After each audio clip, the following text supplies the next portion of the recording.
오늘도 재미있는 이야기를 들려드릴게요. 구독, 좋아요, 알림 설정 이 세 가지가 영상 제작에 큰 힘이 됩니다. 자, 시작해볼까요? 인연이 감히 시험 밥상을 엎어! 뽕씨 부인의 비명이 대청마루를 뚫고 나갔습니다.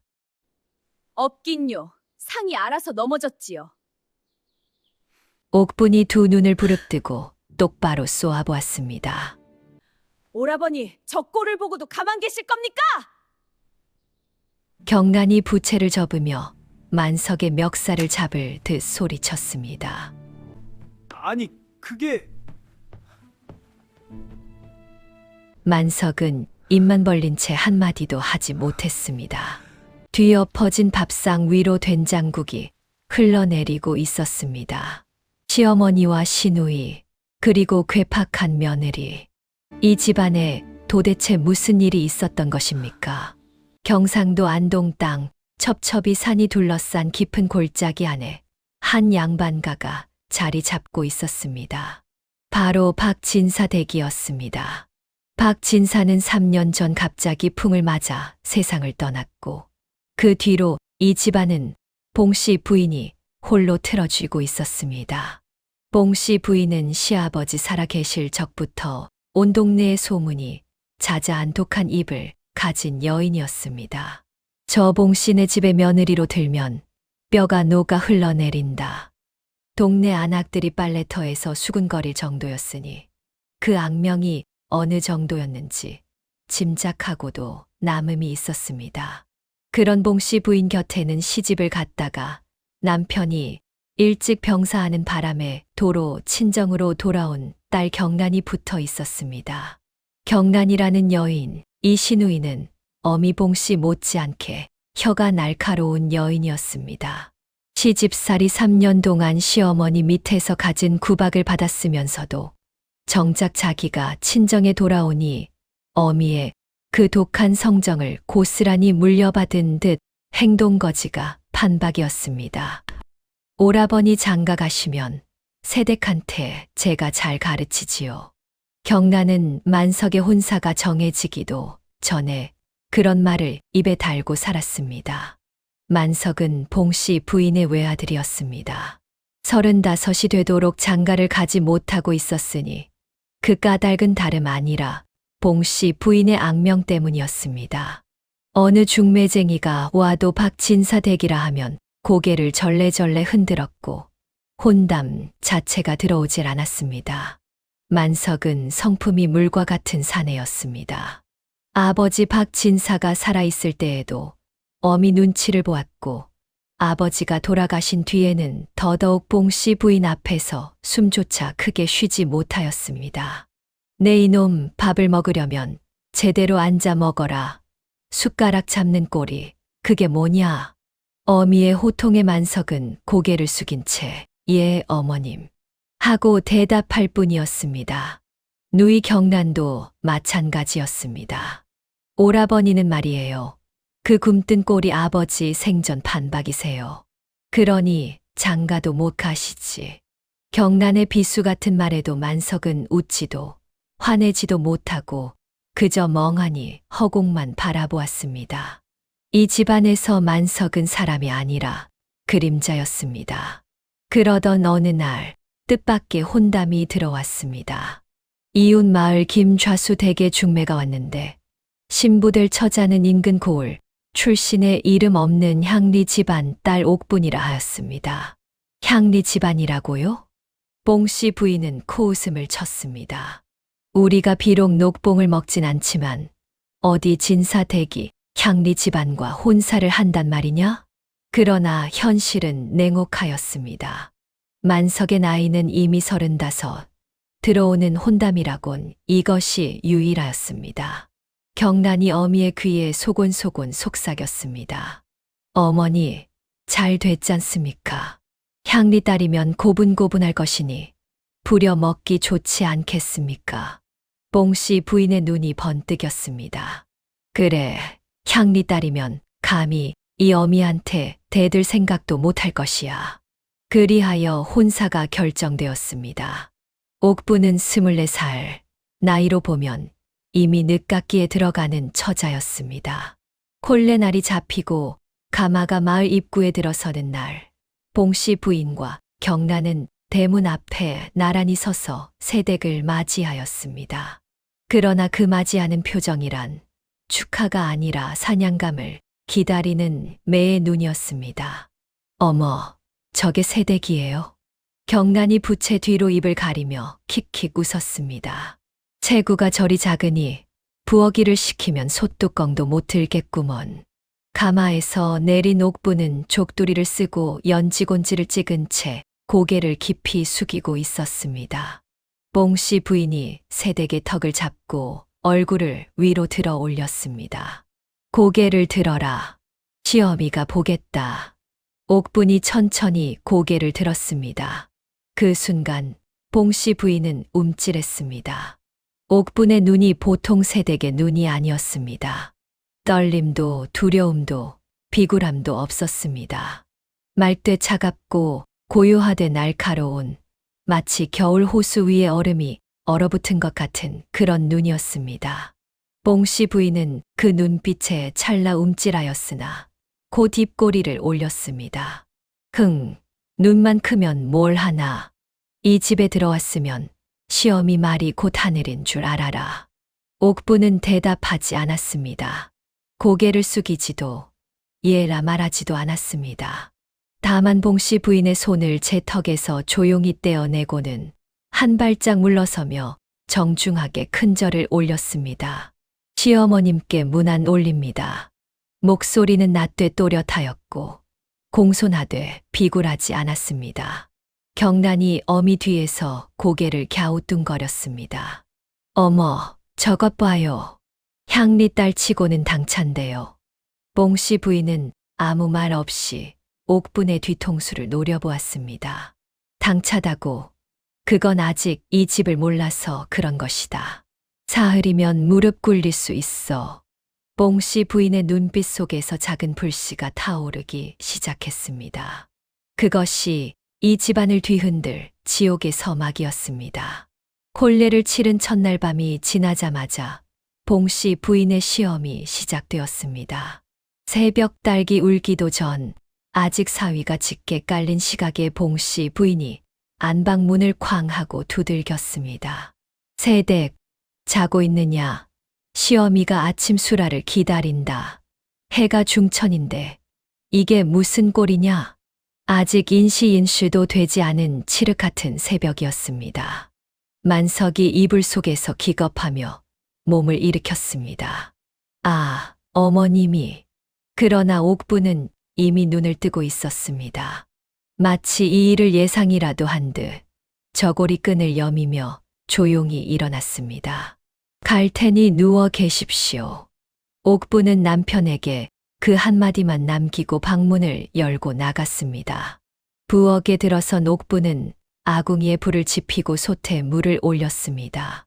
칠흑 같은 어둠 속에서 불씨를 살리는 옥분의 손놀림은 의외로 능숙하였습니다. 향리 집안이라 해도 옥부는 어릴 적부터 어미를 일찍 여의고 홀아버지 밑에서 온갖 집안일을 도맡아 해온 처자였습니다. 쌀을 씻고 나무를 다듬고 된장을 풀고 부엌 아궁이에 불기운이 연기와 함께 피어오를 때 봉씨 부인이 부엌 문 앞에 팔짱을 끼고 서 있었습니다. 국물이 싱겁겠구나. 아직 된장국 맛도 보지 않고 내뱉는 말이었습니다. 간장 종지를 더 풀어라. 우리 집은 간이 센 편이다. 옥부는 대꾸 없이 간장 종지를 들어 한 방울 떨어뜨렸습니다. 아침 밥상이 차려졌습니다. 봉씨 부인 앞에 놓인 상에는 쌀밥에 된장국, 나물 3가지의 간장 종지, 그리고 굴비 한 마리가 올라가 있었습니다. 봉씨 부인은 숟가락을 들더니 된장국을 한 모금 떠서 입안에 넣었습니다. 그리고 이내 인상을 와라 구겼습니다. 이게 국이냐, 소금물이냐? 상을 탁 치며 소리를 질렀습니다. 간장을 더 넣으라 했더니 종지째 쏟아부은 것이냐? 이 짠 걸 어찌 먹으란 말이냐? 옥부는 부엌 앞에 서서 두 손을 앞으로 모은 채 고요히 말했습니다. 시어머님께서 간장을 더 넣으라 하셔서 넣었을 뿐입니다. 뭐라고? 뽕씨 부인의 눈이 크게 부릅떠졌습니다. 내 인연, 시어미가 짜다 하면 죄송합니다. 해야 할 것이지. 감히 시어미 탓을 하느냐. 뽕씨 부인이 벌떡 일어서며 밥상 너머로 옥분을 손가락질했습니다. 옥분은 눈 하나 깜짝하지 않았습니다. 탓을 한 것이 아니옵니다. 사실을 말씀드린 것이옵니다. 그 순간 방 안의 공기가 얼어붙었습니다. 만석은 구석에서 두 손으로 무릎을 움켜쥔 채 부들부들 떨고만 있었고, 경란은 방문 뒤에서 귀를 쫑긋 세우고 입꼬리를 올리고 있었습니다. 이야, 잘 걸렸네. 첫날부터 시어미한테 대드는 며느리라니. 경란의 눈빛이 사냥감을 발견한 여우처럼 빛났습니다. 뽕씨 부인은 치를 떨었습니다. 좋다. 인연이 얼마나 버티나 보자. 그 한마디가 이 집안 전쟁의 선전포고였습니다. 그날 이후 뽕씨 부인의 구박은 날로 더해갔습니다. 새벽에는 우물물 열동이를 길어오게 하고, 아침 밥상을 차린 뒤에는 마당 쓸기, 빨래, 장 담그기, 오후에는 길쌈에 바느질, 저녁 밥상을 차린 뒤에는 안방 이불 개기와 발 씻을 물 데우기까지. 세댁 옥분의 하루는 새벽부터 밤까지 쉴 틈 없이 이어졌습니다. 그래도 봉씨 부인은 만족하지 않았습니다. 빨래의 때가 안 빠졌구나. 다시 해라. 분명히 깨끗이 빤 빨래였습니다. 마당에 낙엽이 한 장 있구나. 이게 쓸었다는 것이냐? 바람이 불어 방금 떨어진 낙엽이었습니다. 트집을 잡으려고 작정한 사람에게는 어떤 완벽도 소용이 없었습니다. 그러나 옥분은 한 번도 눈물을 보이지 않았습니다. 그런 옥분의 태도가 봉씨 부인을 더욱 미치게 만들었습니다. 울어야 정상이었습니다. 무릎을 꿇어야 정상이었습니다. 시어머님, 잘못했습니다. 그 한마디를 해야 봉씨 부인의 속이 풀릴 터였습니다. 그런데 옥분은 울지도 않고 무릎 꿇지도 않고 잘못했다는 말도 하지 않았습니다. 시키는 일은 묵묵히 해내되 고개만큼은 절대 숙이지 않았습니다. 전연의 눈을 보셨습니까, 어머니? 경란이 봉씨 부인의 방에 들어와 부채를 탁탁 두드리며 말했습니다. 물에 빠진 쥐 같아야 할 것이 도리어 독사 눈을 하고 있더이다. 그래, 나도 보았다. 봉씨 부인이 이를 갈며 말했습니다. 전연이 이 어미를 얕보고 있는 것이야. 어머니, 제게 좋은 수가 있습니다. 경란이 몸을 앞으로 기울이며 목소리를 낮췄습니다. 새댁이 아무리 버텨도 무릎 꿇게 만들 방법이 있지요. 무슨 수냐? 내일 아침 밥상 일부러 탈을 잡으세요. 그리고 경란이 어미의 귀에 입을 바짝 대고 속삭였습니다. 무슨 말인지 들리지 않았으나 봉씨 부인의 입꼬리가 서서히 올라가는 것으로 보아 심상치 않은 계략임이 분명하였습니다. 호호호, 그거 좋겠구나. 봉씨 부인이 어둠 속에서 웃었습니다. 등잔 불빛에 비친 두 모녀의 그림자가 벽 위에서 흉측하게 일렁였습니다. 그 밤 옥부는 자기 방에서 천장을 올려다보며 가만히 누워 있었습니다. 옥부는 잠이 오지 않았습니다. 이 집이 이런 집인 줄은 시집 오기 전에 이미 알고 있었다. 옥부는 어릴 적을 떠올렸습니다. 8살의 어미를 잃고 홀아버지 밑에서 밥을 짓고 빨래를 하고 동생들 뒤치다꺼리를 하며 자랐습니다. 15세 동네 양반집 종년으로 끌려갈 뻔한 것을 아버지가 빚을 갚아 겨우 면한 적도 있었습니다. 20살이 넘도록 혼처가 없었던 것은 집안이 한미했기 때문이었고 35 먹은 총각의 혼담이 들어왔을 때 아버지는 한숨을 쉬며 말했습니다. 옥부나, 그 집이 사나운 집이란다. 그래도 가겠느냐? 옥부는 고개를 끄덕였습니다. 아버지, 저는 어디를 가든 살아남을 수 있습니다. 그 말이 허풍이 아니었음을 봉씨 부인은 아직 모르고 있었습니다. 이튿날 아침이 밝았습니다. 옥부는 어제보다도 더 이른 새벽에 일어나 부엌으로 향했습니다.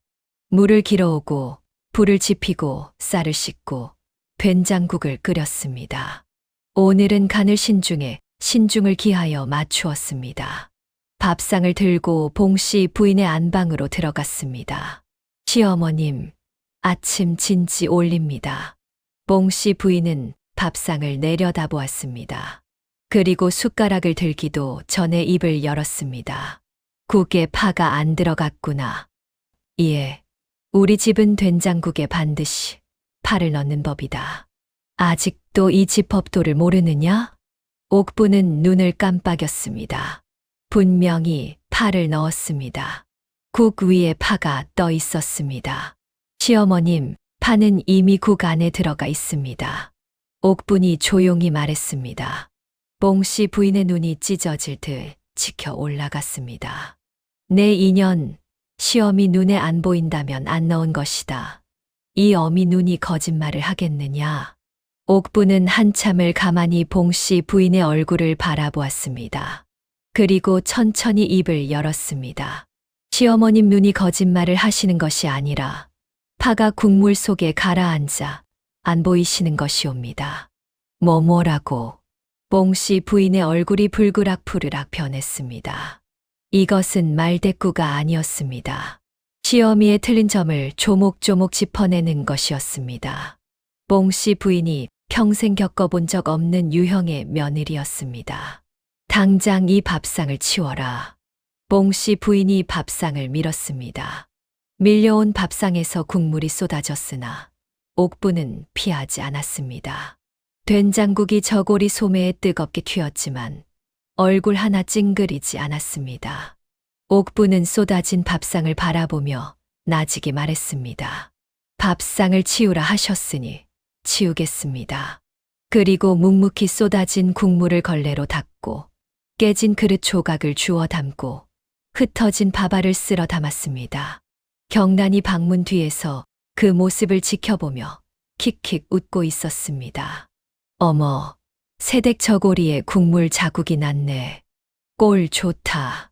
그러나 경란의 웃음은 얼마 가지 못했습니다. 옥분이 치우기를 마치고 일어서며 한마디를 던졌기 때문입니다. 아가씨도 밥상을 받으셔야 하지 않겠습니까? 경란의 얼굴이 굳었습니다. 지금 나한테 밥을 차려주겠다는 거야? 옥분이 고개를 끄덕였습니다. 아가씨께서도 이 집안 식구이신데 어찌 밥을 굶기겠습니까? 그 말투에는 공손함과 비수가 동시에 들어 있었습니다. 밥상을 차려준다는 것은 곧 아가씨는 시집간 딸이 아니라 이 집에 얹혀 사는 몸이라는 뜻이 숨어 있었던 것입니다. 경란의 얼굴이 빨갛게 달아올랐습니다. 인연이 경란이 부채를 움켜쥐고 앞으로 나서려 하자 봉씨 부인이 방 안에서 소리쳤습니다. 경란아, 들어오너라. 저녀는 내가 다스린다. 경란은 이를 악물고 한 발 물러섰습니다. 그러나 옥분을 향한 그 눈빛에는 두고 보자라는 도끼가 또렷이 서려 있었습니다. 그날 밤 만석이 조심스럽게 옥분에게 말을 건넸습니다. 여보, 말씀하십시오. 어머님과 누이에게 좀 고분고분하게 하면 안 되겠소? 옥분이 만석을 바라보았습니다. 고분고분이라 함은 무엇을 말씀하시는 것입니까? 그러니까 어머님이 국이 짜다 하시면 짜다 하고 파가 없다 하시면 없다 하고 그러면 제가 거짓을 말하는 것이 됩니다. 만석은 입을 다물었습니다. 옥분이 이어서 말했습니다. 서방님, 제가 이 집에서 구박을 받는 것은 괜찮습니다. 그러나 없는 것을 있다 하고 있는 것을 없다 하는 것은 제가 할 수 없는 일이옵니다. 만석은 그 말에 대꾸하지 못했습니다. 아내의 말이 옳았기 때문입니다. 그러나 만석의 마음 한편에는 어미에 대한 두려움이 아내에 대한 미안함보다 훨씬 크게 자리 잡고 있었습니다. 만석은 한숨을 쉬며 등을 돌려 누웠습니다. 옥부는 그런 남편의 등을 한참 바라보았습니다. 이 사람은 내 편이 될 수 없다. 그것을 깨닫는데 며칠이면 충분하였습니다. 옥부는 조용히 등잔불을 껐습니다. 어둠 속에서 옥분의 눈만이 빛나고 있었습니다. 이 집에서 살아남으려면 누구에게도 기대지 않고 스스로 버텨야 한다는 것을 옥부는 이미 알고 있었습니다. 그리고 다음 날 아침 봉씨 부인과 경란이 꾸민 진짜 함정이 옥분을 기다리고 있었습니다. 제한장의 폭풍은 이제 겨우 시작이었습니다.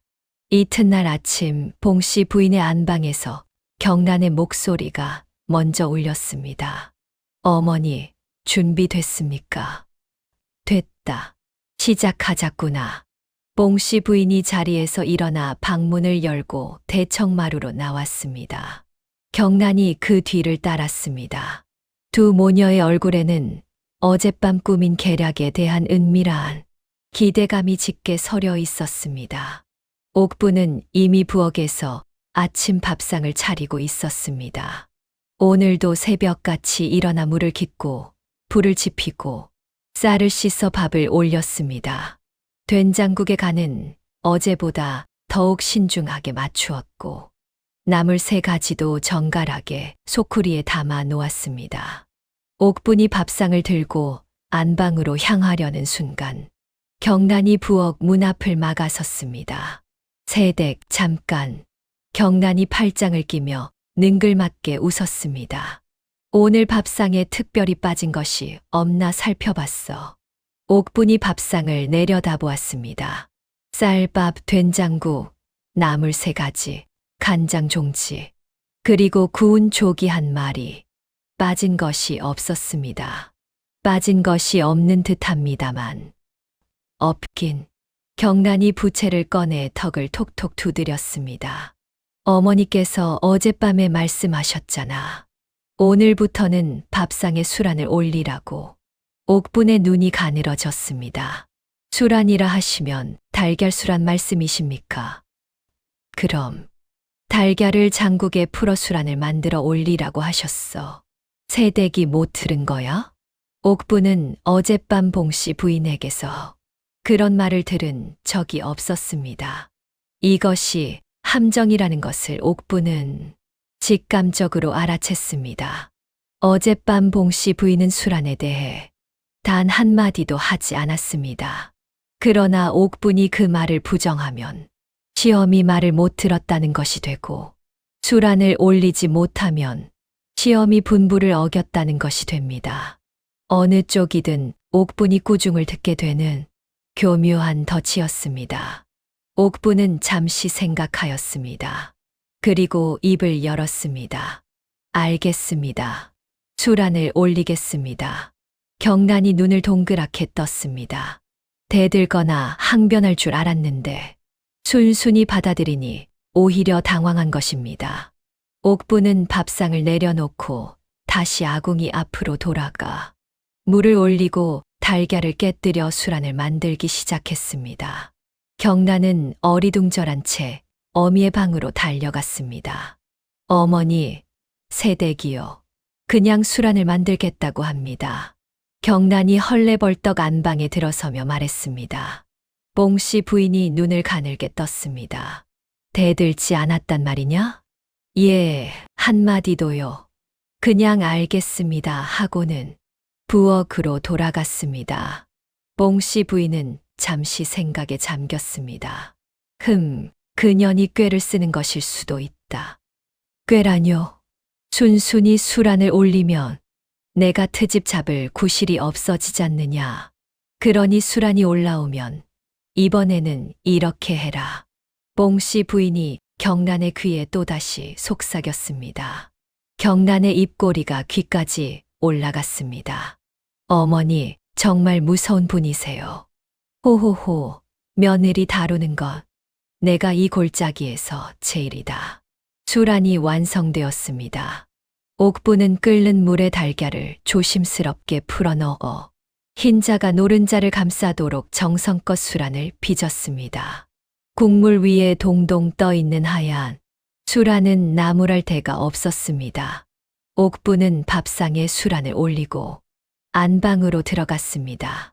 시어머님, 아침 진지 올립니다. 말씀하신 수란도 올렸습니다. 뽕씨 부인은 밥상을 내려다보았습니다.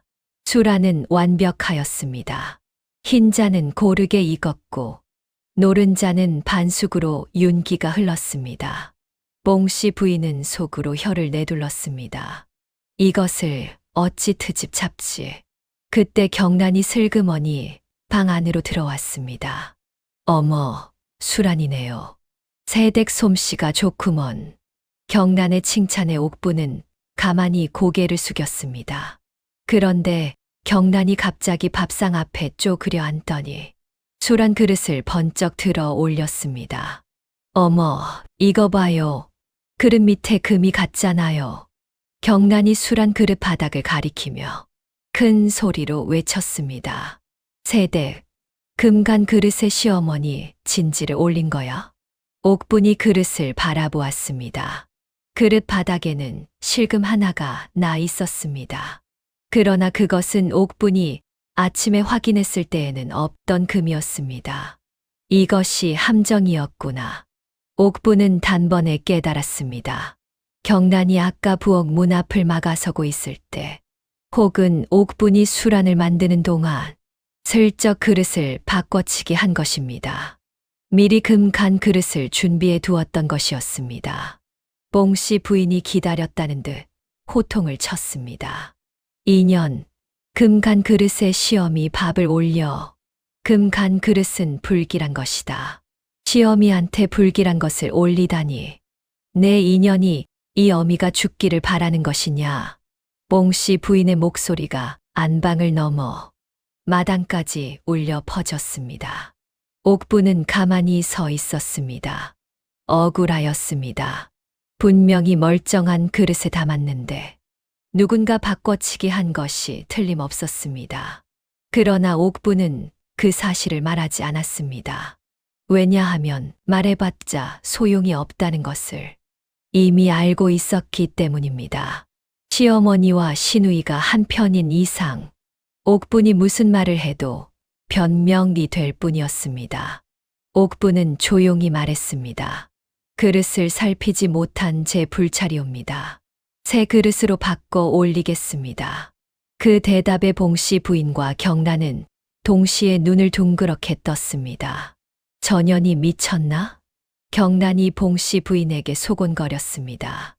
분명히 억울할 텐데 왜 대들지를 않지요? 봉씨 부인도 속으로 당황하였습니다. 계략의 목적은 옥분을 분노하게 만들어 대들게 하는 것이었습니다.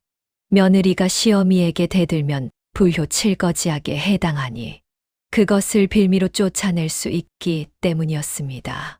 그런데 옥분은 대들기는커녕 도리어 잘못을 인정하고 새 그릇을 가져오겠다 하니 꼬투리를 잡을 수가 없었습니다. 어머니, 이러면 안 됩니다. 더 세게 밀어붙여야 합니다. 경란이 이를 갈았습니다. 새댁이 저리 버티면 동네에 소문을 내야지요. 며느리가 금간 그릇에 시어미 밥을 올렸다고. 뽕씨 부인의 눈이 빛났습니다. 그래, 그게 좋겠다. 그날 오후 경란은 빨래를 핑계로 마을 빨래터에 나갔습니다. 빨래터에는 마을 안악들이 여럿 모여 있었습니다. 경란이 빨래판에 저고리를 탁탁 두들기며 한숨을 크게 내쉬었습니다. 아이고, 우리 어머님이 기가 막혀 식음을 전폐하고 계셔요. 안악들의 귀가 일제히 쫑긋 세워졌습니다. 아니, 왜요? 무슨 일이래요? 새댁이 말입니다. 경란이 목소리를 낮추며 눈물까지 글썽거렸습니다. 금간 그릇에 시어머니 밥상을 올렸지 뭡니까? 금간 그릇은 불길한 것인데 그걸 일부러 올린 거예요. 시어머니가 돌아가시길 바라는 마음이 아니면 어찌 그럴 수 있겠습니까? 안악들이 혀를 차며 수군거리기 시작했습니다. 세상에 요즘 며느리들은 소문은 바람보다 빨랐습니다. 하루 만에 온 마을에 퍼졌습니다. 박진사댁 새댁이 금간 그릇에 시어미 밥을 올렸대. 그것도 모자라 시어미한테 대들기까지 한대. 향리 집안 딸이라더니 예의라곤 눈꼽만큼도 없구먼. 소문은 부풀어지고 왜곡되고 옥분에게 불리하게 변형되어 퍼져나갔습니다. 옥분이 그 소문을 들은 것은 우물가에서였습니다. 두레박을 내리던 옥분의 귀에 담장 넘어 안악들의 수군거림이 또렷이 들려왔습니다. 저 새댁 맞지? 무서운 년이래. 옥분의 손이 멈췄습니다. 두레박 줄을 쥔 손에 힘이 들어갔습니다. 그러나 옥분은 고개를 돌리지 않았습니다. 묵묵히 두레박을 끌어올려 물동이에 물을 채웠습니다. 집으로 돌아온 옥분은 평소처럼 저녁 밥상을 차렸습니다. 그러나 봉씨 부인은 저녁 밥상을 받지 않았습니다. 나는 밥 안 먹는다. 시어머님, 왜 그러십니까? 내년이 올린 밥을 어찌 먹겠느냐. 이 어미가 죽기를 바라는 년이 해온 밥을 먹으면 독이라도 들었을까 무섭구나. 옥분의 눈이 크게 떠졌습니다. 독이라뇨? 그 무슨 말씀을. 시끄럽다. 밥상 치워라. 봉씨 부인이 방문을 쾅 닫아버렸습니다. 옥분은 닫힌 방문 앞에 한참을 서 있었습니다. 금간 그릇 하나에서 시작된 일이 이제 며느리가 시어미를 죽이려 한다는 말로까지 번져버린 것입니다. 옥분의 두 주먹이 부들부들 떨렸습니다. 이것은 단순한 구박이 아니었습니다. 명백한 모략이었습니다. 만석은 그날도 아무 말이 없었습니다. 저녁 때 방으로 돌아온 만석에게 옥분이 물었습니다. 서방님, 소문을 들으셨습니까? 들었소. 그리고요? 만석은 고개를 돌렸습니다. 어머님이 그러셨으면 그러신 이유가 있을 것이요. 옥분은 그 말에 한동안 아무 말도 하지 못했습니다. 남편이 어머니의 편이라는 것은 이미 알고 있었지만 이렇게까지 못된 모략 앞에서도 눈을 감는 것은 옥분의 예상을 넘어선 것이었습니다. 서방님, 그 그릇은 제가 올린 것이 아니옵니다. 아가씨가 바꿔치기 한 것이옵니다. 만석이 고개를 절레절레 흔들었습니다. 누이가 그럴 리가 없소. 옥분은 입을 다물었습니다. 더 이상 말해봤자 돌에 대고 말하는 것과 같았습니다. 그날 밤 옥분은 방 한켠에 앉아 호롱불을 바라보며 조용히 생각에 잠겼습니다. 이 집에서 나를 편들어 줄 사람은 아무도 없다. 시어머니는 적이고 시누이는 시어머니의 칼이며 남편은 벽이었습니다. 그렇다면 어떻게 해야 하는가? 도망칠 것인가? 참을 것인가? 맞설 것인가? 옥분은 호롱불 심지를 손가락으로 살짝 올렸습니다. 불빛이 조금 밝아졌습니다. 도망치면 내가 지는 것이다. 참기만 하면 죽는 것이다. 그러면 남은 것은 하나뿐이다. 옥분의 눈에 불꽃이 일렁이며 비쳤습니다. 맞서되 이기는 방법으로 맞서자. 그것이 이 집안의 전쟁에서 옥분이 선택한 길이었습니다. 그날 밤부터 옥분의 행동이 달라지기 시작했습니다. 다음 날 아침 옥분은 평소보다 더 일찍 일어났습니다. 그리고 평소와 다른 행동을 했습니다.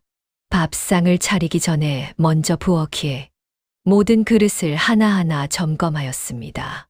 금이 간 그릇은 따로 모아 부엌 구석에 두고 멀쩡한 그릇만을 골라 한쪽에 정리해 놓았습니다.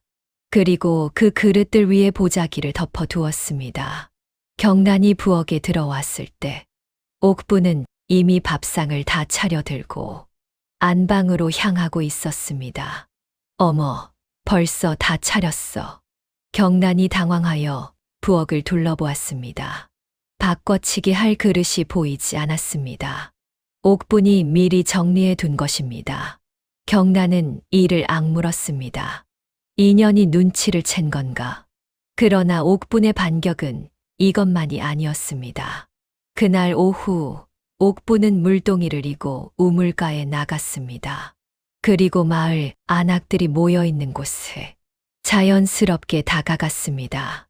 안악들이 옥분을 보고 큼칫 놀라며 물러섰습니다. 소문을 들은 터라 옥분을 경계하는 눈빛이었습니다. 옥분은 아랑곳하지 않고 두레박을 내리며 말했습니다. 어머님들, 혹시 된장 담그실 때 쓸 메주가 필요하시진 않습니까? 메주. 예, 저희 친정에서 해마다 좋은 메주를 빚는데 올해 것이 특히 잘 되어서 나눠 드리고 싶습니다. 안악들의 표정이 경계에서 호기심으로 바뀌었습니다. 조선시대 마을에서 좋은 메주를 나눠준다는 것은 큰 호의였습니다. 옥분이 의도한 것은 바로 이것이었습니다. 소문으로 인심을 잃었으니 인심으로 소문을 뒤집는 것이었습니다. 옥분은 메주뿐 아니라 길쌈으로 짠 무명배 끝자락도 이웃집에 돌렸고 동네 아이가 넘어져 다치면 달려가 약초를 발라주었습니다. 사흘이 지나자 마을 안악들의 말이 달라졌습니다. 박진사댁 세댁 알고 보니 성품이 곱던데. 맞아, 우리 순돌이 다쳤을 때 약초 발라준 것도 저 세댁이야. 소문이 좀 과한 거 아니었을까? 옥분이 뿌린 씨앗이 싹을 틔우기 시작한 것입니다. 그 소식이 경란의 귀에 들어갔습니다. 경란은 부채를 탁 접으며 이를 갈았습니다. 인연이 감히 바깥에서 인심 장사를 해.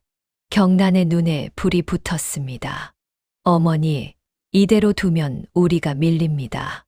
뽕씨 부인은 경란의 보고를 듣고 한동안 침묵하였습니다. 그래, 그년이 동네에 인심을 쓰고 다닌다. 예, 어머니. 메주도 돌리고 무명배도 나누고 아이들 다치면 약까지 발라준답니다. 뽕씨 부인이 찬물 같은 웃음을 흘렸습니다. 호호, 이 어미를 얕보는구나. 뽕씨 부인은 일어서며 옷고름을 매만졌습니다. 내가 이 마을에서 30년을 살았다. 세댁이 열을 인심 쓴다고 30년 인심이 뒤집히겠느냐? 그러면 어떻게 하실 겁니까? 동네에서 안 되면. 뽕씨 부인이 눈을 가늘게 떴습니다. 친정을 건드려야지. 경란이 숨을 멈췄습니다. 친정이요. 그래. 며느리가 아무리 버텨도 친정아비가 무릎 꿇으면 끝이다. 며칠 뒤 뽕씨 부인은 마을의 김좌수를 통해 옥분의 친정에 전가를 보냈습니다. 전갈의 내용은 이러했습니다. 며느리가 시어미를 공경하지 않고 시어미 밥상에 금간 그릇을 올리며 동네에 돌아다니며 시어미 흉을 보고 다닌다.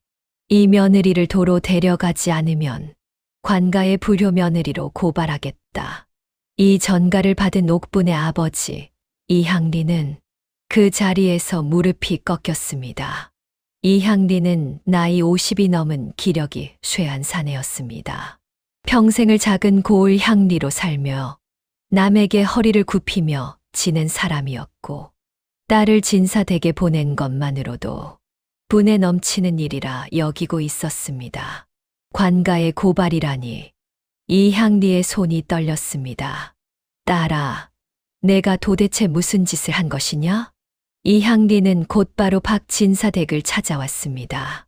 바짓가랑이에 흙이 묻은 채 헐레벌떡 달려온 이향리는 대문 앞에서부터 허리를 구부리고 있었습니다. 사돈어른, 소인이 불찰이었습니다. 딸을 잘못 가르친 죄 만번 죽어 마땅합니다. 봉씨 부인은 대청마루에 앉아 그 모습을 내려다보며 코웃음을 쳤습니다. 향리 양반 딸을 도로 데려가시오. 예, 데려가라뇨? 내 며느리로 둘 수 없소. 칠거지악 중 불순구고 부슌조고 시부모에게 순종하지 않는 죄로 내치겠소. 이향리의 얼굴이 하얗게 질렸습니다. 쫓겨나는 며느리. 그것은 이 시대에서 여인에게 죽음보다 무거운 치욕이었습니다. 그리고 그 치욕은 며느리만의 것이 아니라 친정 가문 전체의 것이었습니다. 사돈어른, 제발 한 번만 더 기회를 주십시오. 이향리가 마당에 엎드려 애걸하였습니다. 딸을 불러서 제가 단단히 이르겠습니다. 시어머님 말씀이라면 하늘같이 받들라고 제가 무릎 꿇고 빌겠습니다. 봉씨 부인은 그 모습을 한참 내려다보았습니다. 이것이 봉씨 부인이 진정으로 원하던 광경이었습니다. 며느리의 친정아비가 자기 앞에 엎드려 빌고 그 아비가 딸에게 무조건 복종하라고 명하는 것. 그렇게 되면 옥부는 아비의 체면 때문에라도 고개를 숙일 수밖에 없을 것이었습니다. 좋다. 한 번의 기회를 주겠소. 봉씨 부인이 천천히 일어섰습니다.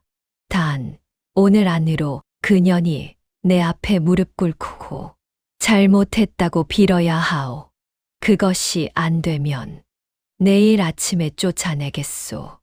이향리는 떨리는 다리를 이끌고 옥분을 찾아갔습니다. 옥분은 부엌에서 저녁 밥상을 준비하고 있었습니다. 아버지의 얼굴을 본 순간 옥분은 무슨 일이 일어났는지 단번에 알아챘습니다. 아버지, 옥분아. 이향리의 눈에 눈물이 가득 고여 있었습니다. 제발 시어머님께 무릎 꿇고 잘못했다고 빌어다오. 아버지, 저는 잘못한 것이 없습니다. 알고 있다. 내가 잘못하지 않은 것을 이 애비도 안다. 이향리의 목소리가 갈라졌습니다. 하지만 관가에 고발당하면 우리 집안이 끝이다. 향리 벼슬도 빼앗기고 내 동생들 혼처도 끊기고.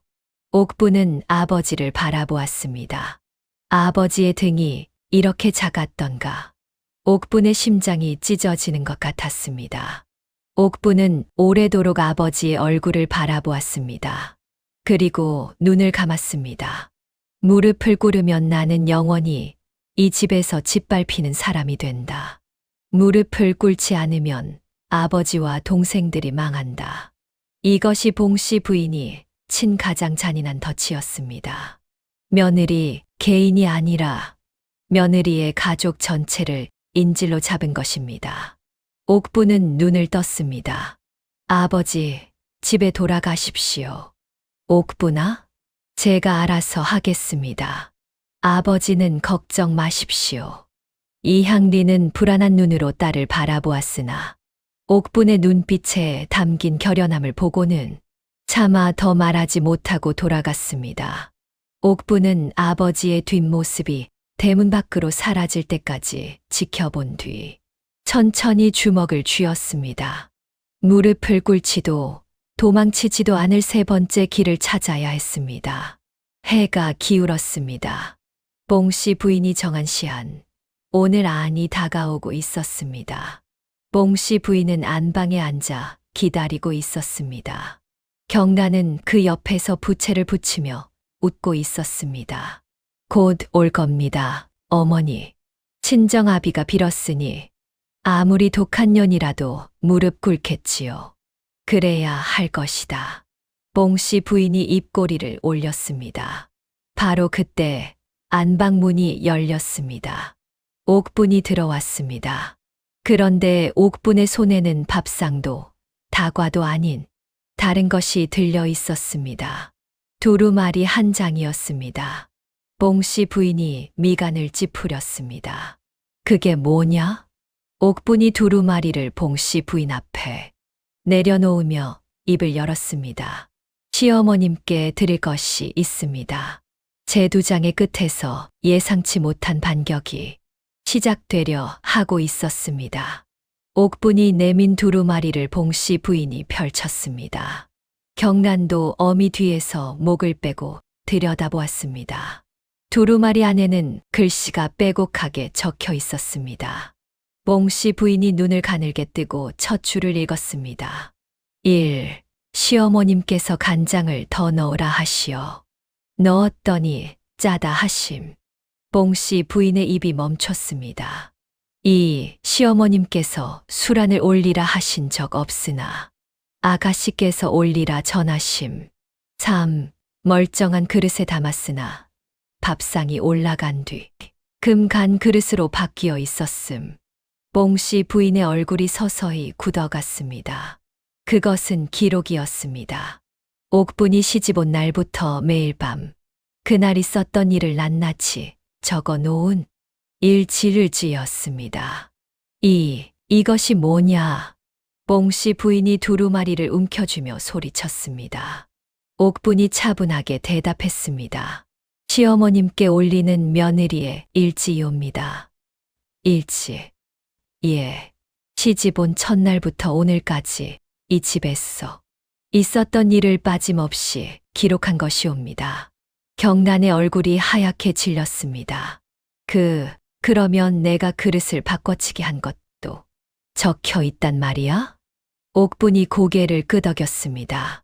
아가씨께서 부엌문을 막아선 시각과 정황도 적혀 있고 멀쩡한 그릇을 확인한 시각과 금간 그릇이 발견된 시각도 적혀 있습니다. 경란이 부채를 떨어뜨렸습니다. 나무 바닥 위에 부채가 탁 하고 떨어지는 소리가 방 안에 울렸습니다. 뽕씨 부인은 이를 악물며 두루마리를 더 읽어 내려갔습니다. 두루마리에는 더 많은 것이 적혀 있었습니다. 인시도 되지 않은 새벽에 시어머님께서 문을 두드리시며 밥상을 재촉하심. 아직 날이 밝기 전이었음. 빨래를 깨끗이 하였으나 시어머님께서서 때가 남았다 하시며 다시 하라 하심. 살펴보니 때는 없었음. 마당을 쓸었으나 바람에 날아온 낙엽 한 장을 두고 쓸지 않았다 하심. 하나하나가 날짜와 시각까지 적혀 있었고 무엇을 시키셨고 그에 대해 옥분이 어떻게 했으며 결과가 어떠했는지가 조목조목 기록되어 있었습니다. 뽕씨 부인은 두루마리를 내던졌습니다. 그래서 이걸 어쩌겠다는 것이냐? 옥분이 대답했습니다.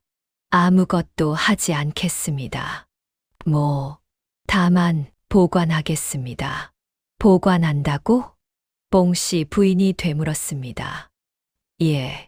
이 일지는 제가 따로 보관하겠습니다. 시어머님께서 관가의 불효 며느리로 고발하시겠다 하셨으니 저 역시 이 일지를 가지고 관가에 갈 수 있습니다. 방 안의 공기가 단칼에 잘린 듯 끊어졌습니다. 관가에 가겠다고? 예. 시어머님께서 저를 고발하시면 저도 이 일지를 관가에 올리겠습니다. 관가에서 누구의 말이 맞는지 판단해 주실 것이옵니다. 뽕씨 부인의 입이 벌어졌다 닫혔습니다. 이것은 위협이 아니었습니다. 옥분은 위협을 한 것이 아니라 사실을 말한 것이었습니다. 관가에 이 일지가 들어가면 뽕씨 부인의 구박이 낱낱이 드러날 터였습니다. 진사대계 체면이 산산이 부서지는 것입니다. 경란이 먼저 정신을 차렸습니다. 어머니, 전연말에 넘어가시면 안 됩니다. 경란이 옥분에게 한 발짝 다가서며 소리쳤습니다. 세댁, 내년이 감히 시어미를 관가에 고발한다고. 그건 불효 중의 불효야. 며느리가 시어미를 고발하면 내년이 먼저 곤장 맞는 줄 몰라? 옥분이 경란을 바라보았습니다. 아가씨 말씀이 맞습니다. 며느리가 시어미를 고발하면 저도 벌을 받습니다. 경란의 눈이 번뜩였습니다. 그러니까 그 두루마리를 당장 불에 태워. 그러나 옥분이 말을 이었습니다. 저는 고발한다 한 적 없습니다. 시어머님께서 저를 고발하시면 저도 이 일지를 올리겠다 한 것이옵니다. 먼저 고발하시는 쪽은 시어머님이십니다. 경란의 입이 막혔습니다. 뽕씨 부인은 한참 동안 아무 말도 하지 못했습니다. 옥분의 논리는 빈틈이 없었습니다. 관가에 고발하면 일지도 함께 들어간다. 그러면 봉씨 부인의 구박이 만천하에 드러난다. 진사대계 체면은 땅에 떨어진다. 고발을 하지 않으면 며느리를 쫓아낼 명분이 없다. 어느 쪽이든 봉씨 부인에게 불리한 상황이었습니다. 이 인연이 봉씨 부인이 떨리는 목소리로 말했습니다. 내년이 처음부터 이것을 노리고 있었던 것이냐? 옥부는 대답하지 않았습니다. 다만 두루마리를 조용히 주워 품 안에 넣었습니다. 시어머님, 저는 이 집에서 쫓겨나고 싶지 않습니다. 다만 사람으로서 대접받고 싶을 뿐이옵니다. 그 말이 방 안을 무겁게 눌렀습니다. 봉씨 부인은 그 밤 잠을 이루지 못했습니다. 감히 이 어미에게 그따위 종이 쪽지를 들이밀어? 봉씨 부인은 이불 위에서 뒤척이며 분을 사기지 못했습니다. 그러나 분노 속에서도 한 가지 사실만은 인정할 수밖에 없었습니다. 옥분이 똑똑하다는 것이었습니다. 처녀는 처음부터 이 집이 어떤 집인지 알고 시집 온 것이다. 그리고 처음부터 기록을 남길 생각으로 들어온 것이다. 봉씨 부인은 천장을 노려보았습니다. 이 어미가 30년 동안 며느리를 다룬 경험으로도 전연을 꺾지 못한다면 이를 갈았습니다. 방법을 바꿔야 한다. 그때 방문이 열리고 경란이 들어왔습니다. 어머니, 저도 잠이 안 와요. 들어와 앉아라. 두 모녀는 다시 머리를 맞대기 시작했습니다. 어머니 정면으로는 전연을 이길 수 없습니다. 경란이 낮은 목소리로 말했습니다. 전연은 우리가 뭘 하든 기록으로 남기니까요. 그래, 나도 그 생각을 하고 있다. 봉씨 부인이 몸을 일으켜 앉으며 눈을 빛냈습니다. 그러니 기록에 남지 않는 방법을 써야 한다. 기록에 남지 않는 방법이요? 그래, 우리가 직접 하지 않으면 기록할 수 없지 않겠느냐. 경란이 고개를 갸웃거렸습니다. 그러면 누가 합니까? 봉씨 부인이 입꼬리를 올렸습니다. 만석이가 하면 되지. 오라버니요. 그래, 남편이 아내에게 불만을 품고 이혼을 청하면 시어미 구박과는 아무 상관이 없는 일이 되지 않겠느냐. 경란의 눈이 커졌습니다. 어머니 정말 독하시네요. 다음 날 봉씨 부인은 만석을 불렀습니다. 만석아. 예, 어머님. 만석은 어미 앞에 두 손을 무릎 위에 올린 채 고개를 숙이고 앉아 있었습니다. 내 아내에게 이혼을 고하여라. 예. 만석의 눈이 사발만 하게 커졌습니다. 아내를 내쫓으라는 말씀이십니까? 내쫓는 것이 아니라 내가 싫다고 하면 되는 것이다. 봉씨 부인이 차갑게 말했습니다. 아내의 성품이 괴팍하여 함께 살 수 없다. 그리 말하면 된다. 만석은 입을 벌린 채 아무 말도 못했습니다. 어머님 옥분이가 저한테 잘못한 것은 없는데요. 잘못이 없어도 싫으면 내칠 수 있다. 내 어미 말이 듣기 싫으냐? 만석은 고개를 떨궜습니다. 만석은 그날 저녁 방에 들어와서도 한참을 입을 열지 못했습니다. 옥분이 먼저 물었습니다. 서방님, 무슨 일이 있으십니까? 안색이 좋지 않으십니다. 말씀하십시오. 만석이 한참을 망설이다가 겨우 입을 열었습니다. 어머님께서 내게 이혼을 고하라 하셨소. 옥분의 눈이 가늘어졌습니다. 놀라지 않았습니다. 봉씨 부인이 방향을 바꿀 것이라는 예감은 이미 하고 있었습니다. 다만 그 방향이 남편을 이용하는 것일 줄은 생각하지 못했습니다. 서방님은 어찌 하실 생각이십니까? 만석은 고개를 숙였습니다. 나는 모르겠소. 그 대답에 옥부는 쓴웃음을 지었습니다. 평생을 어미 그늘에 살아온 사내에게 결단을 기대하는 것 자체가 무리였습니다. 옥부는 그 밤 다시 일지를 펼치고 붓을 들었습니다. 오늘 있었던 일을 빠짐없이 기록하였습니다. 시어머님께서 서방님에게 이혼을 명하심. 서방님은 거부하지 못하심. 그리고 붓을 놓으며 잠시 생각에 잠겼습니다. 일지가 있으면 시어미의 직접적인 구박은 막을 수 있다. 하지만 남편을 통한 이혼은 막기 어렵다. 조선시대에서 남편의 이혼 선언은 아내가 거부할 수 없는 절대적인 것이었습니다. 남편이 싫다 하면 아내는 떠나야 했습니다. 그 어떤 일지도, 그 어떤 기록도 남편의 한마디 앞에서는 무력하였습니다. 옥분의 손끝이 떨렸습니다.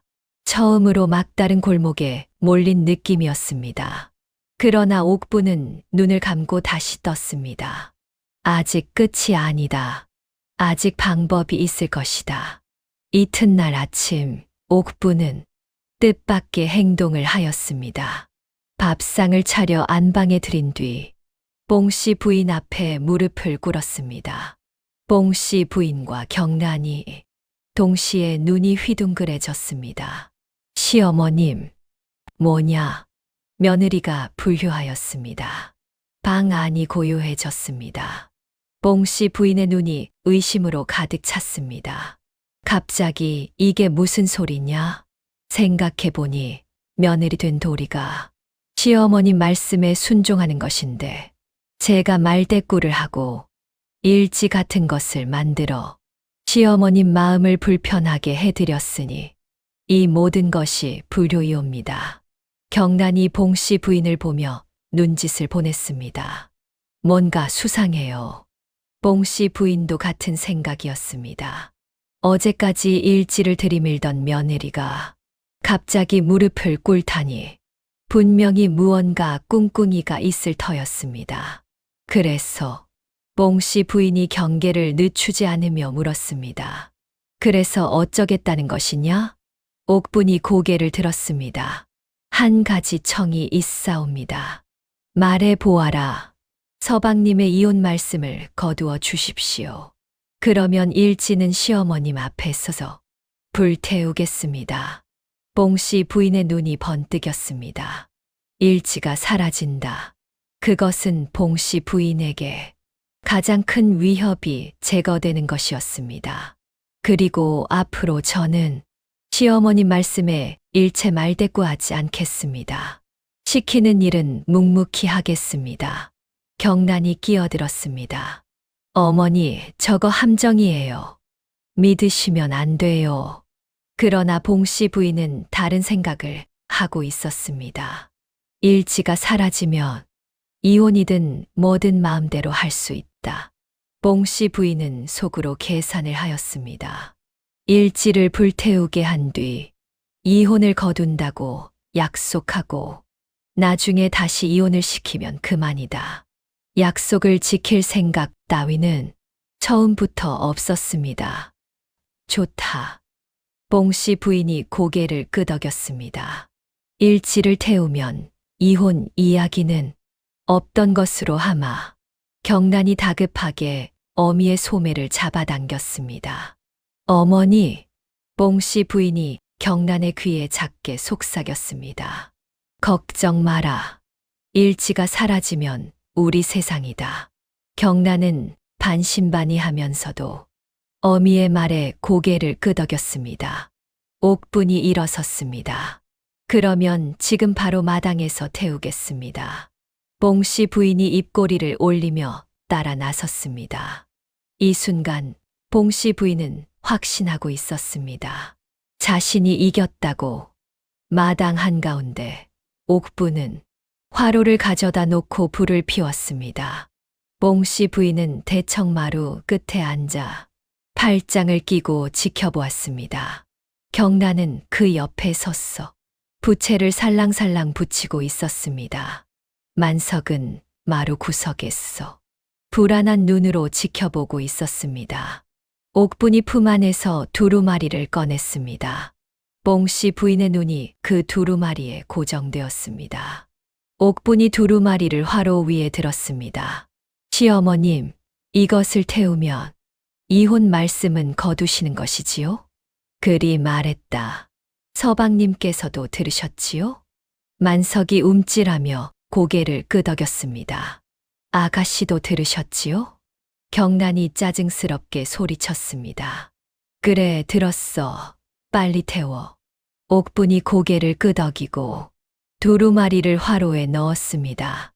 두루마리가 불길에 닿자 모서리부터 갈색으로 변하며 다 들어갔습니다. 먹으로 적은 글씨가 불 속에서 일그러지다가 검은 재로 바뀌어 갔습니다. 뽕씨 부인은 그 광경을 바라보며 입꼬리를 올렸습니다. 호호호, 잘 타는구나. 경란도 킥킥 웃었습니다. 새댁, 시원하지. 골치 아픈 것이 사라졌잖아. 두루마리는 완전히 재가 되었습니다. 옥부는 화로 앞에 서서 재를 내려다보았습니다. 그리고 고개를 들어 봉씨 부인을 바라보며 나직이 말했습니다. 시어머님, 한 가지 말씀드릴 것이 있습니다. 뭐냐? 옥분의 입꼬리가 미세하게 올라갔습니다. 이 일지는 사본시의 빤이옵니다. 마당의 공기가 한순간에 얼어붙었습니다. 사본이라고? 봉씨 부인이 벌떡 일어섰습니다. 그게 무슨 소리냐? 옥분이 담담하게 말했습니다. 원본은 따로 보관해 두었습니다. 지금 태운 것은 원본을 베껴 적은 사본이옵니다. 봉씨 부인의 얼굴이 불그락 푸르락 변했습니다. 어디에 두었느냐? 원본이 어디에 있느냐? 그것은 말씀드릴 수 없습니다. 다만 이 집안에는 없습니다. 시어머님이나 아가씨께서 아무리 뒤지셔도 찾으실 수 없는 곳에 있습니다. 경란이 비명을 질렀습니다. 이 인연이 처음부터 속일 생각이었구나. 옥분이 경란을 바라보았습니다. 아가씨, 그릇을 바꿔치기 하신 분이 속인다는 말씀을 하시면 되겠습니까? 경란의 얼굴이 종이장처럼 하얘졌습니다. 뽕씨 부인은 한동안 말을 잃었습니다. 머릿속이 하얘졌습니다. 일지를 태우면 끝이라 생각했는데 원본이 따로 있다. 그것도 이 집 밖에 있다. 찾아서 없앨 수도 없고 옥분을 쫓아내면 그 원본이 관가에 들어갈 것이며 이혼을 시키려 해도 마찬가지였습니다. 완벽한 교착 상태였습니다. 만석이 마루 구석에서 두 눈이 사발만 해진 채 이 광경을 지켜보고 있었습니다. 그의 아내가 이렇게 무서운 여인이었다는 것을 만석은 이제야 실감하고 있었습니다. 경란이 갑자기 옥분에게 달려들었습니다. 인연, 원본을 내놔. 경란이 옥분의 저고리를 움켜쥐었습니다. 옥분은 피하지 않았습니다. 오히려 경란의 눈을 똑바로 바라보며 말했습니다. 아가씨, 손을 놓으십시오. 손을 놓지 않으시면 지금 당장 이 집을 나가 관가로 가겠습니다. 옥분의 목소리는 낮았으나 칼날같이 서늘하였습니다. 그리고 원본은 제가 아닌 다른 사람이 관가에 전할 것이옵니다. 저를 잡아두신다 해도 소용이 없습니다. 경란의 손이 풀렸습니다. 다리에 힘이 빠진 듯 그 자리에 털썩 주저앉았습니다. 뽕씨 부인도 대청마루에 풀썩 앉았습니다. 한평생 며느리를 다루어온 뽕씨 부인이었지만 이런 며느리는 처음이었습니다.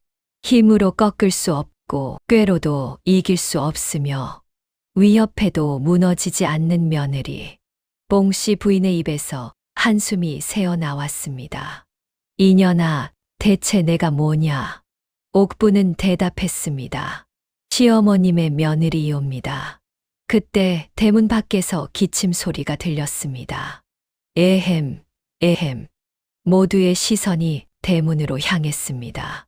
대문이 열리고 한 노인이 들어왔습니다.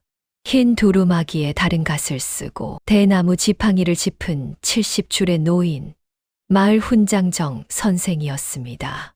이 아침에 박진사댁이 소란하기로소니 무슨 일이오? 정 훈장은 마을에서 가장 존경받는 어른이었습니다.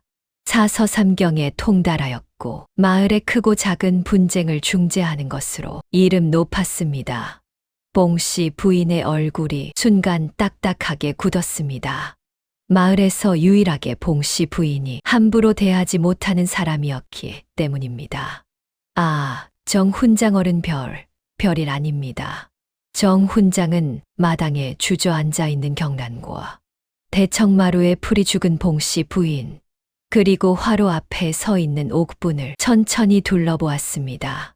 별일이 아닌 것 치고는 화로에서 연기가 나고 사람이 마당에 주저앉아 있고 목소리가 마을 어귀까지 들렸소만 봉씨 부인이 억지 웃음을 지었습니다. 집안 사사로운 일이니 훈장 어른께서 신경 쓰실 것은 아닙니다. 정 훈장이 고개를 저었습니다.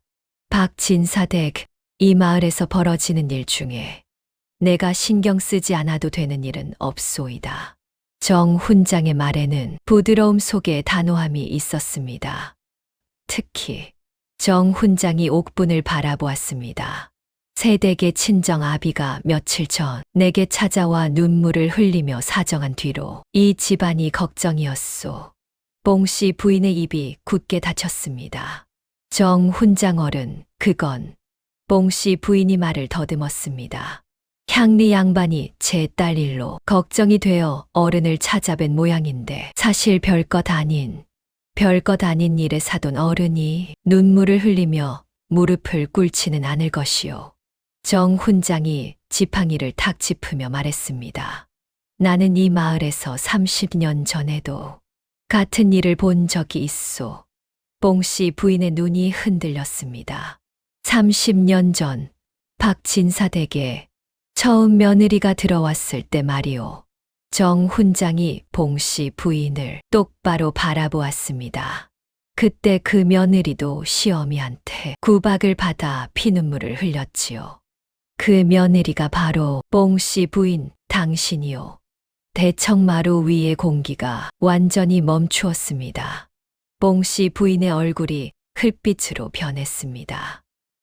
그건 30년 전 당신의 시어미 김씨 부인은 당신에게 그릇을 집어던지고 빨래가 덜 됐다며 한겨울 냇물에 다시 빨래를 시키고 새벽부터 밤까지 쉴 틈 없이 부려먹었소.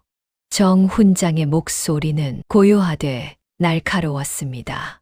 그때 당신은 빨래터에서 울었소. 나도 보았고 마을 사람 모두가 보았소. 봉씨 부인의 입술이 파르르 떨렸습니다. 그때 당신은 말했소. 나는 절대 이런 시어미가 되지 않겠다고. 그 한마디에 봉씨 부인은 돌처럼 굳었습니다. 옥분도 멈추었습니다. 경란도 멈추었습니다. 만석도 멈추었습니다. 30년 전의 그 말이 오늘 아침 이 마당에 유령처럼 되살아온 것이었습니다. 정 훈장이 지팡이를 짚으며 대청마루 앞으로 다가왔습니다. 봉씨 부인 당신이 시어미에게 받은 구박을 이제 며느리에게 되돌려 주고 있는 것이요. 당신이 흘린 눈물을 이제 저 젊은 며느리가 흘리고 있단 말이요. 봉씨 부인은 아무 말도 하지 못했습니다. 정 훈장이 옥분을 돌아보았습니다. 새댁, 예, 훈장 어른. 자네도 일지를 만들고 사본을 두고 시어미를 궁지에 몰았으니 그것이 며느리의 도리에 전부 맞는다고는 할 수 없소. 옥분도 고개를 숙였습니다. 정 훈장이 말을 이었습니다. 시어미도 잘못하였고 며느리도 잘못하였소. 이 집안에 필요한 것은 싸움이 아니라 서로에 대한 이해이요. 아침 햇살이 마당을 환하게 비추고 있었습니다. 그 빛 속에서 5사람의 그림자가 길게 드리워졌습니다. 정 훈장의 말이 끝난 뒤 마당에는 오랫동안 침묵만이 흘렀습니다. 바람이 불어 화로 속 재를 흩뿌렸고 잿가루가 햇살 속에서 하얗게 날렸습니다. 뽕씨 부인은 대청마루 끝에 앉은 채 고개를 숙이고 있었습니다. 30년 전의 기억이 복물처럼 밀려들고 있었습니다.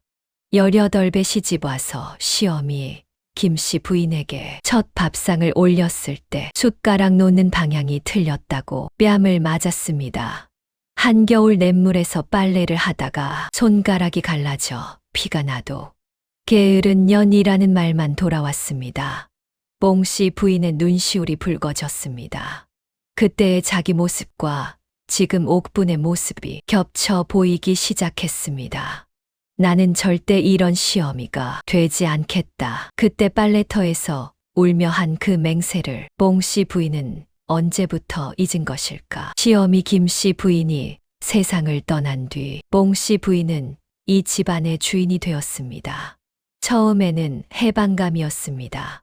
더 이상 구박받지 않아도 된다는 안도감이었습니다. 그런데 어느 순간부터 봉씨 부인의 입에서 시어미 김씨 부인의 말투가 나오기 시작했습니다. 그것도 밥이냐? 이 게으른 년아. 시어미 말이 곧 하늘이다. 구박받던 며느리가 구박하는 시어미가 되어 있었습니다. 자기도 모르는 사이에 가장 싫어하던 사람의 모습으로 변해 있었던 것입니다.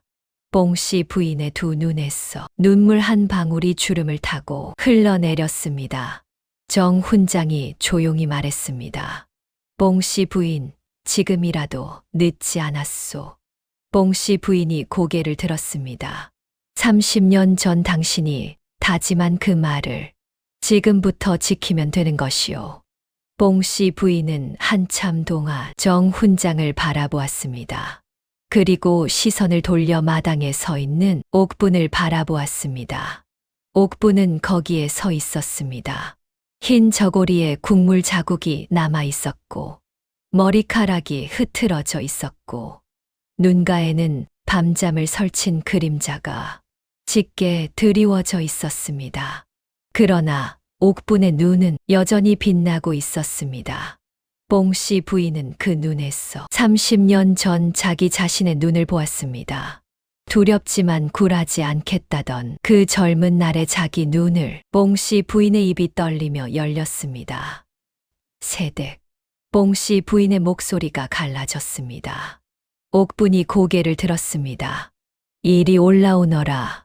옥분은 잠시 멈추었습니다. 뽕씨 부인의 눈에 진심이 담겨 있는지 가늠하는 것이었습니다. 정 훈장이 옥분에게 고개를 살짝 끄덕여 보였습니다. 옥분은 천천히 마당 계단을 올라 대청마루에 올랐습니다. 뽕씨 부인 앞에 섰습니다. 뽕씨 부인이 옥분의 손을 잡으려 하였습니다. 그 뼈만 남은 손이 옥분의 작은 손에 닿는 순간 뽕씨 부인의 손이 떨렸습니다. 이 손으로 내게 못된 짓만 했구나. 뽕씨 부인의 목소리에 처음으로 진심이 실렸습니다. 옥분은 아무 말 없이 뽕씨 부인의 떨리는 손을 가만히 잡아 주었습니다. 경란은 그 광경을 보며 입을 벌린 채 서 있었습니다. 어미가 며느리에게 사과하는 모습은 경란이 태어나서 처음 보는 것이었습니다. 어머니? 경란의 목소리가 떨렸습니다. 뽕씨 부인이 경란을 돌아보았습니다. 경란아, 예, 어머니. 너도 세댁한테 사과해야 할 것이 있지 않으냐. 경란의 얼굴이 굳어졌습니다. 그릇을 바꿔치기 한 일, 빨래터에서 거짓 소문을 퍼뜨린 일, 술안을 핑계로 함정을 판 일, 하나하나가 경란이 저지른 못된 짓이었습니다. 경란은 입술을 깨물었습니다. 자존심이 허락하지 않았습니다. 그러나 어미의 눈빛이 너무나 진지하였기에 경란은 결국 고개를 숙였습니다. 세대가 아니 옳게.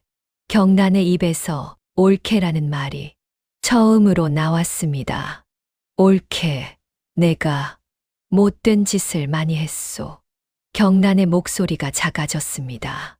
그릇을 바꿔치기 한 것도, 소문을 퍼뜨린 것도 다 내가 한 짓이오. 옥부는 경란을 바라보았습니다. 경란의 눈에도 눈물이 글썽이고 있었습니다. 옥부는 알고 있었습니다. 경란도 시집에서 남편을 잃고 돌아온 여인이었습니다. 청산과부라는 멍에를 지고 친정에 기대어 사는 처지가 경란을 그토록 날카롭게 만든 것이었습니다. 남에게 못되게 굴어야만 자기가 약하지 않다고 느낄 수 있었던 것입니다. 옥분이 입을 열었습니다. 아가씨. 아가씨도 힘드셨을 것이옵니다. 그 한마디에 경란의 눈에서 눈물이 주르르 흘러내렸습니다.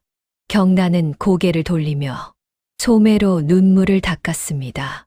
만석은 그 모습을 보며 마루 구석에서 조용히 눈물을 흘리고 있었습니다. 어미가 우는 것도, 누이가 우는 것도, 아내가 누이를 위로하는 것도 만석은 태어나서 처음 보는 광경이었습니다. 만석은 느리지만 무언가를 깨닫고 있었습니다.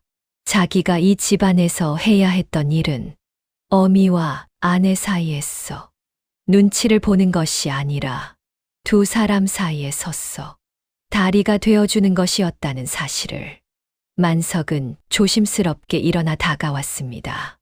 어머님, 뽕씨 부인이 고개를 들었습니다. 아들로서 어머님께도 아내에게도 한마디를 못했어서 죄송합니다. 뽕씨 부인은 아들의 눈을 바라보았습니다. 35년을 살면서 처음으로 아들이 제 목소리를 내는 것이었습니다. 정 훈장은 그 모습을 지켜보며 잔잔히 미소 지었습니다.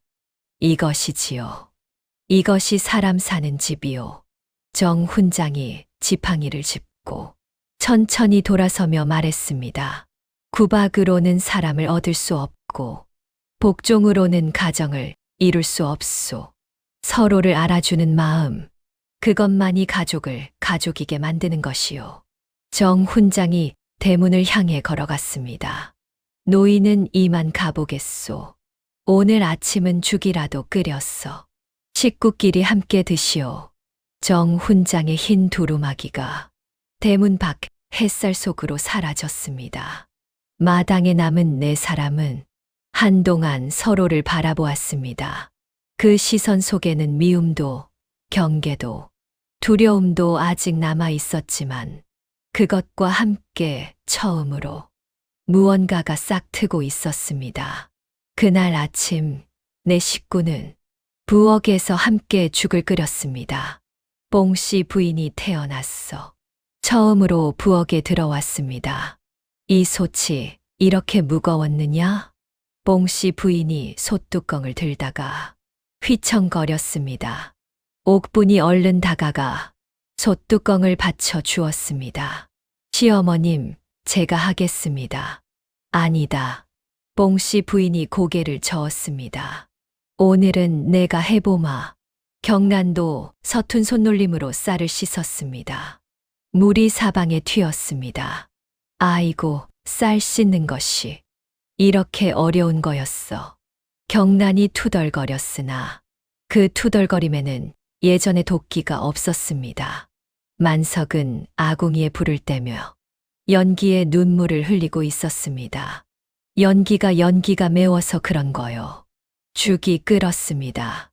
내 식구가 대청마루에 둘러앉아 한 솥에 죽을 나누어 먹었습니다. 뽕씨 부인이 죽을 한 숟갈 떴습니다. 맛이 있구나. 그것은 세상에서 가장 서툰 죽이었습니다. 쌀이 덜 퍼져 덩어리가 있었고 물이 너무 많아 묽었고 간이 맞지 않아 싱거웠습니다. 그러나 봉씨 부인은 그 죽을 끝까지 먹었습니다. 경란도 먹었습니다. 만석도 먹었습니다. 옥분도 먹었습니다. 네 사람이 한 솥에 서툰 죽을 마주 앉아 먹는 것, 그것이 이 집에서 처음으로 이루어진 진짜 가족의 식사였습니다. 옥분의 눈가가 살짝 젖었습니다. 시집 온 일에 처음으로 흘리는 슬프지 않은 눈물이었습니다. 물론 그 한 끼의 죽으로 모든 것이 해결된 것은 아니었습니다. 봉씨 부인의 성미가 하루아침에 바뀔 리 없었고 경란의 날카로운 입도 쉽게 무뎌지지 않았습니다. 며칠 뒤 봉씨 부인은 또 밥상의 트집을 잡으려다가 스스로 입을 다물었고 경란은 옥분에게 빈정거리려다가 혀를 깨물고 돌아섰습니다. 옥분 역시 쉽게 마음을 열지 못했습니다. 오랫동안 쌓인 상처가 한 번의 눈물로 아물지는 않기 때문이었습니다. 그러나 달라진 것이 있었습니다. 서로가 서로를 적으로 보는 것이 멈추었다는 것이었습니다. 봉씨 부인은 옥분에게 간간히 물었습니다. 오늘 밥상에는 뭘 올릴 것이냐? 그것은 트집이 아니라 물음이었습니다. 경란은 옥분에게 서투르게 말을 걸기 시작했습니다. 옳게 그 나물 무침 어떻게 하는 거야? 나도 배워볼까 해서. 옥분은 살짝 놀랐으나 곧 고개를 끄덕였습니다. 가르쳐 드리겠습니다, 아가씨. 아가씨 말고 경란이 머뭇거리다가 말했습니다. 동설아 불러도 되겠소. 옥분의 눈이 살짝 커졌습니다. 시집간 딸이 친정에 돌아와 있는 경란을 동설아 부르는 것은 경란이 스스로를 이 집에 얹혀 사는 딸이 아니라 가족의 일원으로 자리매김하겠다는 뜻이었습니다. 그리고 그것은 동시에 옥분을 가족으로 인정하겠다는 뜻이기도 했습니다. 옥분이 미소 지었습니다. 처음으로 경란 앞에서 짓는 미소였습니다. 좋습니다, 동서. 만석도 조금씩 달라졌습니다. 어미 앞에서 주눅 들어 입도 열지 못하던 사내가 조심스럽지만 제 의견을 말하기 시작했습니다. 어머님, 오늘은 옥분이가 좀 쉬게 해주시면 안 되겠습니까? 봉씨 부인이 눈을 치켜떴으나 이내 한숨을 쉬며 고개를 끄덕였습니다. 그래, 그리해라. 만석은 옥분에게 갔소. 서툴지만 진심을 담아 말했습니다. 여보, 오늘은 내가 물을 길어오겠소. 서방님이요? 내가 한 번도 해본 적은 없지만 해보겠소. 옥분은 빙그레 웃었습니다. 두레박 내리는 법을 알려드리겠습니다.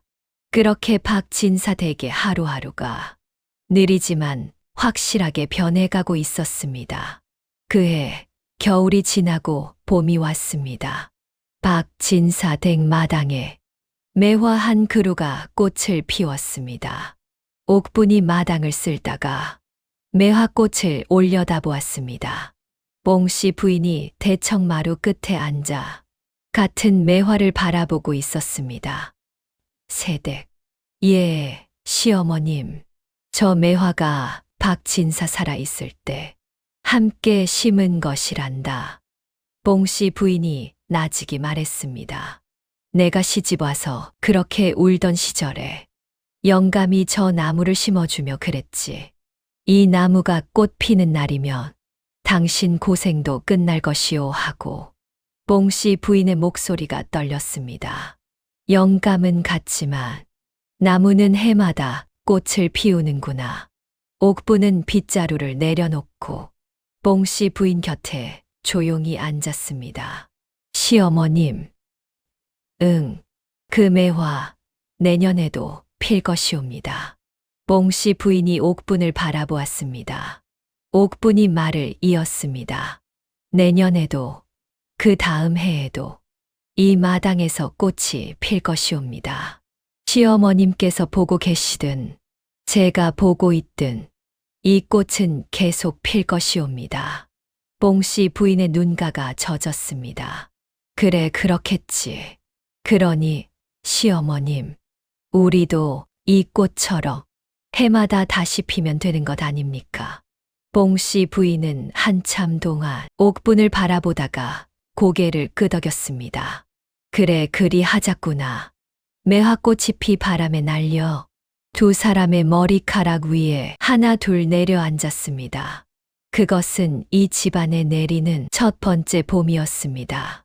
그로부터 세월이 흘렀습니다. 뽕씨 부인은 완전히 달라진 것은 아니었으나 예전처럼 밥상을 엎거나 새벽에 문을 두들기는 일은 다시는 없었습니다. 가끔 입이 근질거릴 때면 스스로 입을 틀어막으며 중얼거렸습니다. 참아라, 참아. 30년 전 내가 뭐라 했는지 잊었느냐. 경란은 옥분에게 나물 무친 법과 길쌈하는 법을 배우더니 나중에는 동네 안악들에게 그 솜씨를 나눠주기까지 하였습니다. 빨래터에서 남의 흉을 보던 입이 남에게 기술을 가르치는 입으로 바뀐 것이었습니다. 만석은 여전히 느리고 우유부단한 구석이 있었으나 적어도 옥분이 힘들 때 내가 하겠소라는 말을 할 줄 아는 사내가 되었습니다. 그리고 옥분은 일지의 원본을 끝내 꺼내지 않았습니다. 뽕씨 부인이 한 번도 묻지 않았고 옥분도 한 번도 말하지 않았습니다. 어쩌면 원본은 처음부터 없었을 수도 있습니다. 혹은 정말로 어딘가에 보관되어 있을 수도 있습니다. 그것은 오직 옥분만이 아는 일이었습니다. 다만 한 가지 확실한 것은 그 일지가 이 집안을 부순 것이 아니라 이 집안을 고쳤다는 것이었습니다. 사람과 사람 사이에서 힘으로만 다스리려 하면 결국 부서지는 것은 다스리는 자의 마음이 옵니다. 구박은 구박을 낳고 원한은 원한을 낳으되 이해는 이해를 낳고 용서는 용서를 낳는 법이 옵니다. 못된 시어머니가 있었고 교활한 시누이가 있었고 괴팍한 며느리가 있었으나 세 사람 모두 각자의 아픔이 있었고 그 아픔을 알아주는 눈이 하나 있으면 족한 것이었습니다. 이 이야기는 경상도 안동 땅에 오래도록 전해 내려왔습니다. 사람들은 이 이야기를 들으며 저마다 다른 생각을 하였습니다. 시어미의 입장에서 보면 내가 저렇게 되지 말아야지 하는 거울이 되었고, 며느리의 입장에서 보면 나도 저렇게 당당해지고 싶다 하는 힘이 되었고, 시누이의 입장에서 보면 나의 독한 입이 누군가를 아프게 하고 있지 않은가 하는 반성이 되었으며, 남편의 입장에서 보면 나는 내 가족 사이에서 제 역할을 하고 있는가 하는 물음이 되었습니다. 야담한 뿌리가 전하는 이 오래된 이야기가 오늘을 사는 우리에게도 작은 울림이 되기를 바랍니다. 가족은 완벽하지 않아도 됩니다. 다만 서로를 향해 한 발짝씩 다가가면 그것으로 충분한 것이옵니다. 매화꽃이 흩날리던 그 봄날 오후, 박진사댁 마당에는 오랜만에 웃음소리가 울려 퍼졌습니다. 경란이 부엌에서 나무를 볶다가 솥을 태워 먹었고, 뽕씨 부인이 기겁하여 소리를 질렀으나 그것은 화가 아니라 놀라움이었습니다. 아이고, 이년아, 솥이 타잖아. 어머니, 불 조절이 이렇게 어려운 거였어요?